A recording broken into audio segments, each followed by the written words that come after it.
to what I promise you is going to be an absolutely fascinating conversation with someone who is one of India's finest thinkers.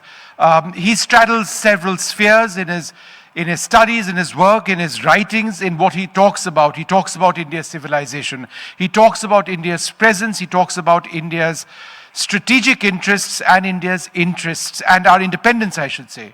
It is wonderful to have Ram Madhav with us today. Dr. Ram Madhav, we met a few months back in Mauritius when we were talking about Indian Ocean security. It's an area which is critically important, and I would suggest that as a peninsular nation, we need to be thinking a lot more about our nations.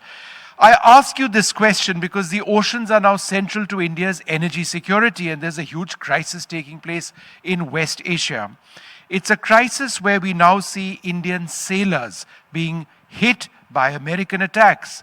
We also want to engage the Americans. Our Prime Minister may be meeting Donald Trump in a few days from now in France at the G7 summit. How do we balance the relationship with America versus these attacks on Indian sailors? Oh, firstly, these attacks are very unfortunate, and we should strongly condemn these attacks. The straits should be free and open for passage of the ships of all the nations, and that when we say that they should be free and open, it applies as much to the US as to Iran. Every country, whichever country is trying to do certain activity, there must allow free passage of ships and all. It's very unfortunate that although ships do not belong to India, the sailors or the crew who lost their lives, 3 of them happen to be our citizens, and it is highly unfortunate and reprehensible. But remember, India took that very principled standard from the beginning, that what the way forward should be is 3 Ds: de-escalation, diplomacy, and dialogue.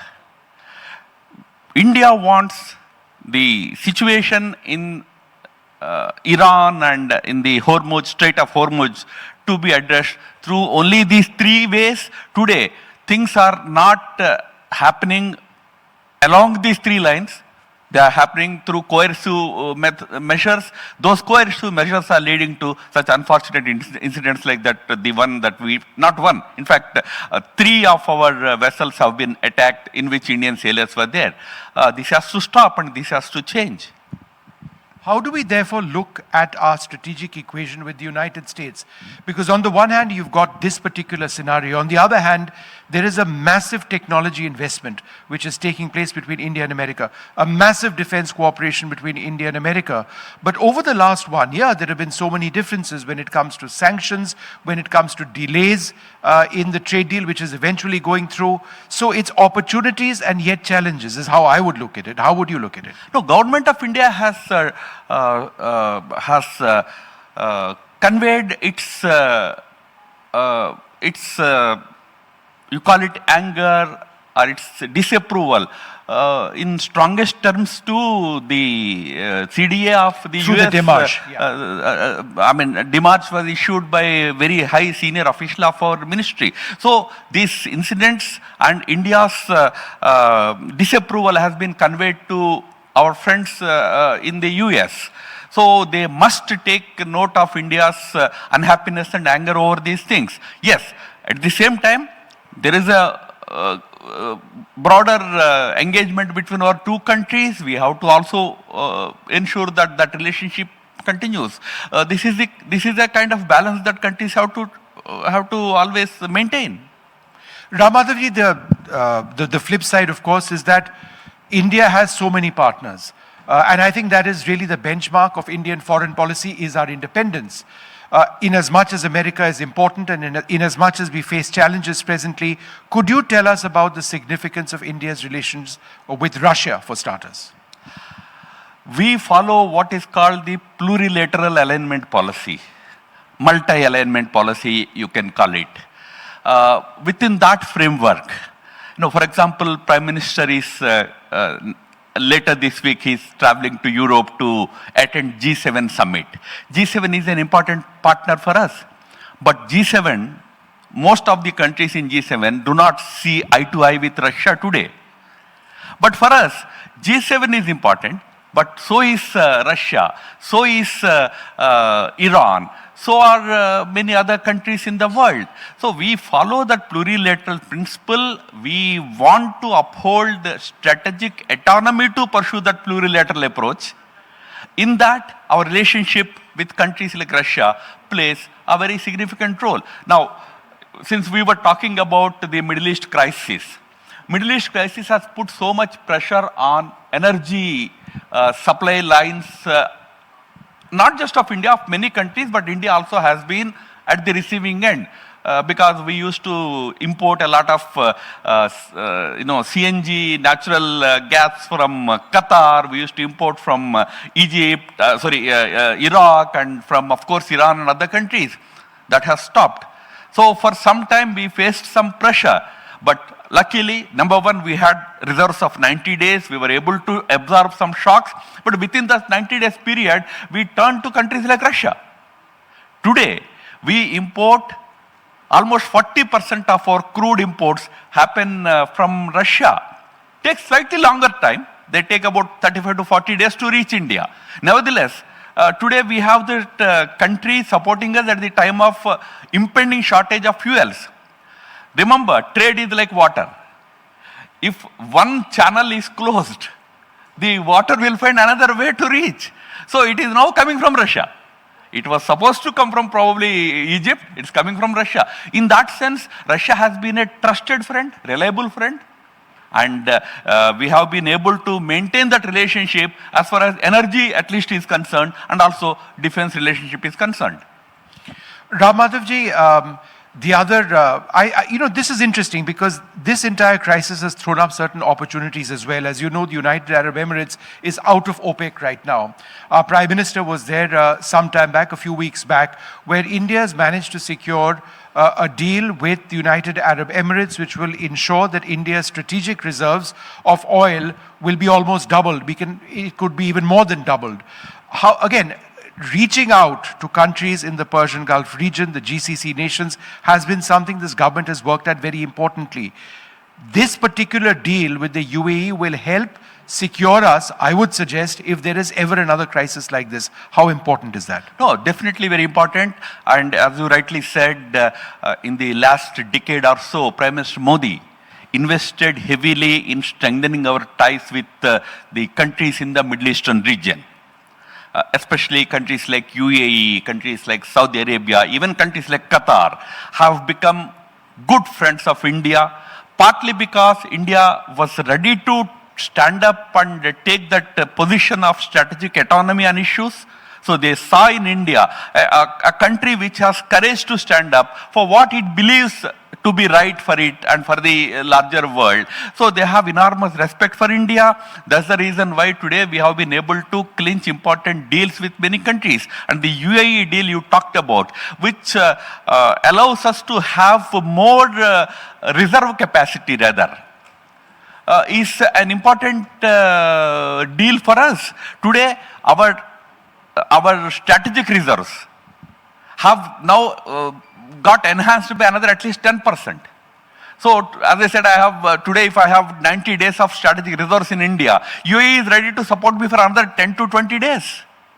So, which is an important agreement that Prime Minister has been able to get from UAE. So, that is because of the investment that we made in the relationships on a very strategically autonomous basis.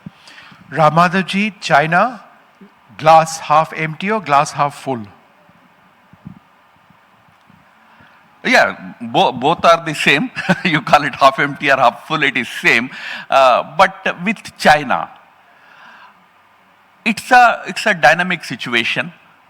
Please remember, our relationship with China has always been blow hot, blow cold.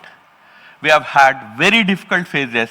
We have had relative years of bonhomie. We have had relative years of calmness. So we had a difficult phase between 2020 and 2024.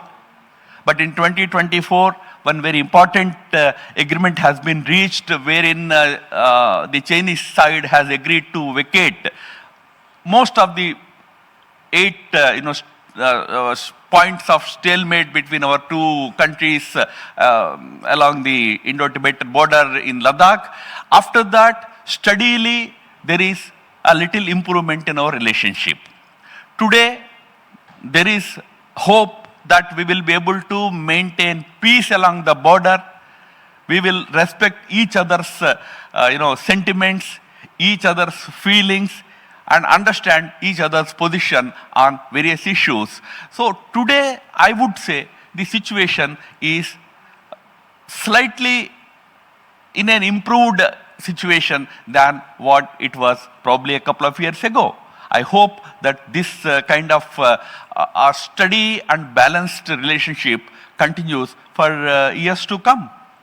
Madhavji, I must disagree with you slightly over there. I believe that China is a monumental threat. Take, for example, what is happening in Bhutan, territorial incursions in one of our closest allies by China.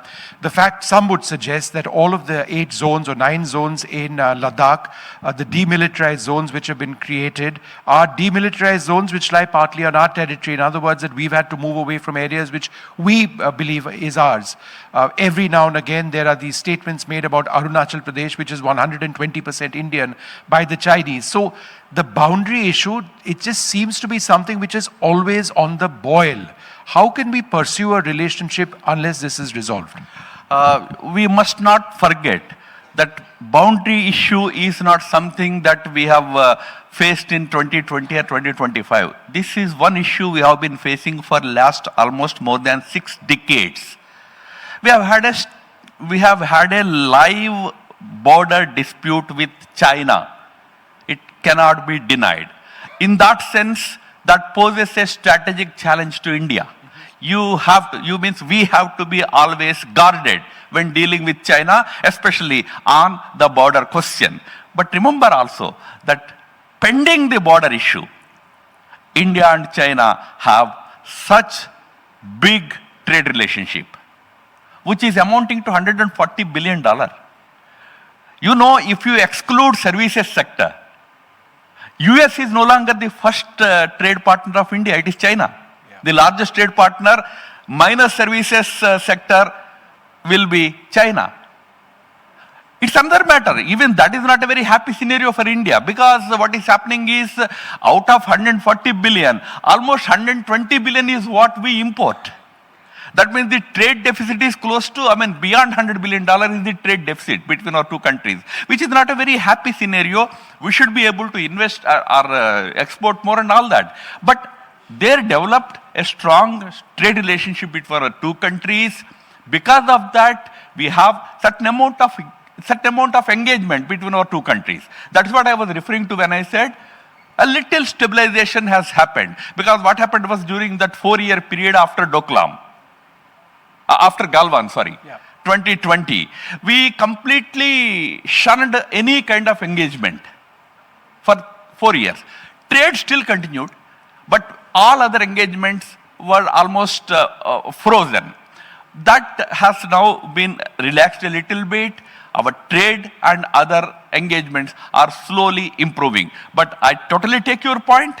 On the issue of border, on the larger issue of India's strategic interests, China remains the singular challenge for India in this region at least. Madhavji, Pakistan is another challenge, of course, and that challenge comes in the form primarily of terrorism. Op Sindoor, as you know, has not ended officially. That's because India has drawn red lines and has said that if there is another terror attack, then India retains the option. Of course, there was the Red Fort terror attack, which took place as well. How does Pakistan, in a sense, and the tap that it has on terrorism, are military solutions the only way of dealing with Pakistan? There are absolutely no other ways to deal with Pakistan at the point. Please be clear about it. And when we talk about Pakistan, we must remember that Pakistan is unofficially the 3rd autonomous region of China after Hong Kong and Macau. Practically run by the dictates of China. So, we have seen how much handshake happens between the two countries during Operation Sindoor last year. And even otherwise, they have such strong bilateral ties between the two countries. So dealing with Pakistan will remain a big challenge. And nowadays it is the latest lover boy of President Trump also. So we have to see how that relationship shapes up in the years to come. But nevertheless, right now, we have to be tough with Pakistan because Pakistan has not given up on its dirty tricks at all. Even in spite of its, other posturing with US and other countries. As far as India is concerned, the dirty tricks department of Pakistan is intact today. So I would say, as of today, there is no other option than to be militarily and strategically totally alert to the challenge of Pakistan. Madhavji, should it really matter to us in the way that it is playing out on social media that Pakistan is trying to get peace in West Asia? Whoever brings peace, I would argue, that is good for the entire world. Is this a weakness of Indian foreign policy that Pakistan seems to be negotiating with Iran and others? No, Pakistan tried to negotiate in Iran, and very soon both Iran and America realized that this is not a country to be trusted fully. Let me tell you, today, the negotiators between Iran and the US are no longer Pakistan, it is Qatar. That's true.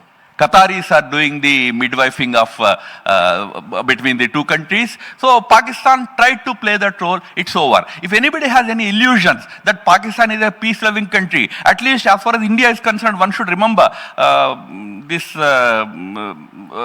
Field Marshal, this quote-unquote, Asim Munir, said something in one of his speeches in USA earlier this year, that next time, whenever they have to target India, they will target from the east.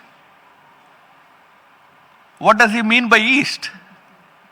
Does it mean that he will use Bangladesh, or he has bigger plans to use some other country in the east to attack India from the... So, as far as India is concerned, the agenda is clear, the program is clear, use terrorism, use other tactics to harass India, that old policy of 1,000 cuts that remains intact in Pakistan's strategy towards India. So let there be no illusions on social media or any other media. He also spoke about nuking India while speaking from American soil. Be that as it may, if you're talking about the East, we must talk about Bangladesh. There's a profound reset in the relationship with Bangladesh. I had the fortune of interviewing the Bangladeshi foreign minister in Mauritius, where I met you the last time. And there is optimism. No one is doubting that there are challenges. River water sharing is a constant concern. But do you believe it is time to turn the leaf on Dhaka-Delhi relations? Oh yes, I certainly agree that we should come out of that whole nostalgia of 1970s. Yes, we played an important role in the creation of that great country of Bangladesh, but don't keep on harping only on that. We are in 2020s. We have to redefine the relationship. There is a new government. We have to deal with that government on the present day sentiments and present day requirements. So that kind of a reset is what Government of India is attempting.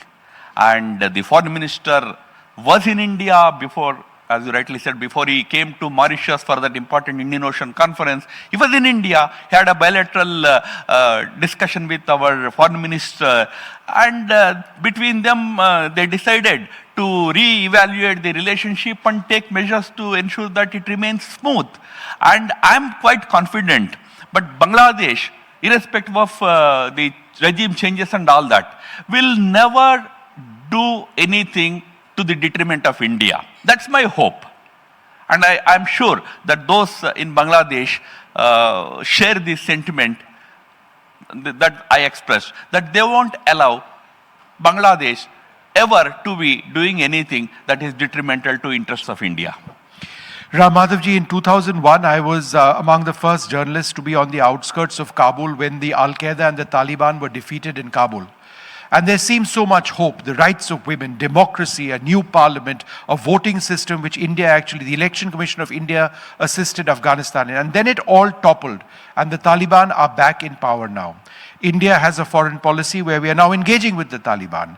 What are the pros and cons of doing that? Are we giving up some of our values for our strategic needs? Are you okay with that? Diplomacy is about interests, not just about values alone. I'm not dismissing values. Values are important, but for students of diplomacy, that very important lesson is taught, that there are no permanent friends or permanent enemies in diplomacy. There are only permanent interests. So interests are permanent.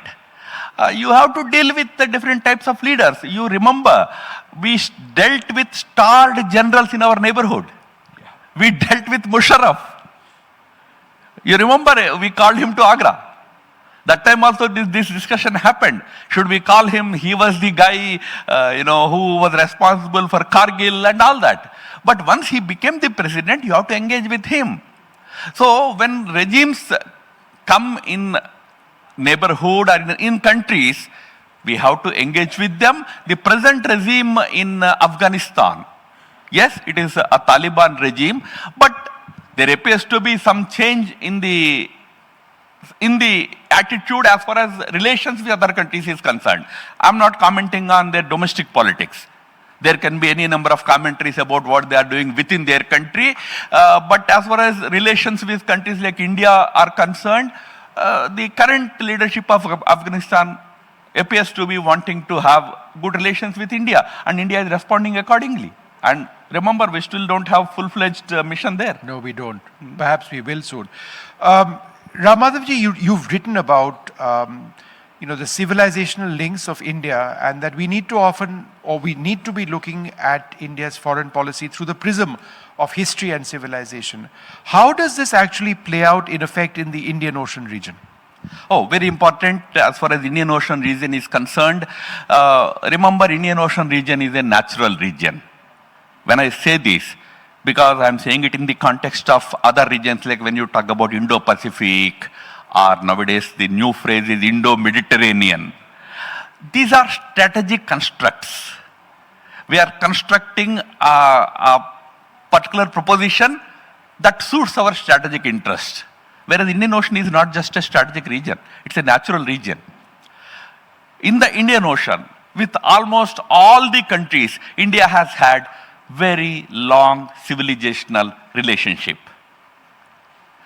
That relationship is something that today we should be able to leverage as a tool of diplomacy, and that is one of the pillars of Indian diplomacy ever since Modi reframed the diplomatic architecture of this country.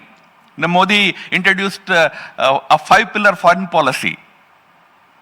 Out of those 5 pillars, last pillar is Samskruti, meaning the cultural and civilizational relationships that India had with many countries should be diplomatically also leveraged. In that sense, Indian Ocean is naturally an ally of India. Any country you take in Indian Ocean. Prime Minister went to Indonesia a few years ago. It was, of course, not recently, in 2016. Joko Widodo was the president of Indonesia. Together, they unveiled a statue in the main square of Jakarta. That statue was of Gitopadesha. It was in Indonesia. It was in Jakarta. And both leaders were there. So cultural relationship, civilizational relationship is also a strong bond. It naturally creates an affinity between the countries that needs to be certainly used. But remember, no one pillar will help you. You have to work on all the pillars. I said 5 pillars, all 5 have to be operational. In that, civilizational relationship makes Indian Ocean region a natural playground for India. India should focus on that region with that kind of an approach. One final question. Nepal, obviously there are historic, civilizational, religious grounds of unity between India and Nepal, and yet there is Gen Z. And you look very closely at Nepal. They have a rapper prime minister. He represents a new set of values. Does the traditional association between India and Nepal change given the young people in charge in the country? Again, what I said in the context of Bangladesh also applies to Nepal. We should not just be confined to our nostalgic, old relationship of religion, culture alone. They are important. They make our relationship smooth because of our shared civilizational cultural values. But remember, they are sovereign nations, whether it is Bangladesh or it is Nepal. Sovereign equality is a principle that we must uphold. It doesn't matter whether that country is small or big, either that is dependent or independent. Sovereign, equality as the principle, we are engaging with countries in our neighborhood, that includes Nepal. Nepal has a new leadership today, a youth-driven leadership, young leadership, and really ambitious about building a new Nepal. India should happily welcome it, certainly welcome it. Decision is by the people of that country. So let us respect the decision. I know when those Gen Z agitations were happening, there were commentaries in India that whether it was engineered by CIA, something else. I used to say that please respect. People, if in that given country have a grievance about their government and they are fighting back, you can't sit in Delhi and say that it is a CIA conspiracy, ISI conspiracy, this and that. First of all, respect the sentiments of the people there. Those sentiments have thrown up a new government. Respect that government. Deal with it as a sovereign equal. That is precisely what we are doing. The senior most minister, the president of their ruling party came to India. We extended all the good, courtesies to him. We treated him well here. And their foreign minister came. He got all the required protocol and all the required respect here. That's how we engage with our neighbors, and Nepal is an important neighbor, our Himalayan neighbor. It's kind of a buffer state between us and China. So we attach a lot of importance to that country. But again, even for the fear of repeating also, I'm repeating, treat it as a sovereign equal and come out of nostalgia, deal with it on contemporary geopolitical, from the geopolitical lens and prism. No big brother, right? Neither for Bangladesh nor for Nepal. That's their constant refrain. Absolutely. India treats us like they are big brother. They don't like that. India, I would say that we have never behaved like a big brother. India should never think on the lines of playing the role of a big brother. If necessary, play the role of the elder brother, not the big brother. Madhavji, wonderful speaking to you. As always, I said this would be a fascinating session. He is a wonderful thinker of India in the broader strategic process, in the broader strategic terms. These are dynamic and difficult moments for Indian foreign policy. The world is in churn. India has to navigate waters which work best for us. Madhavji, thank you very much for being at NDTV Ignite.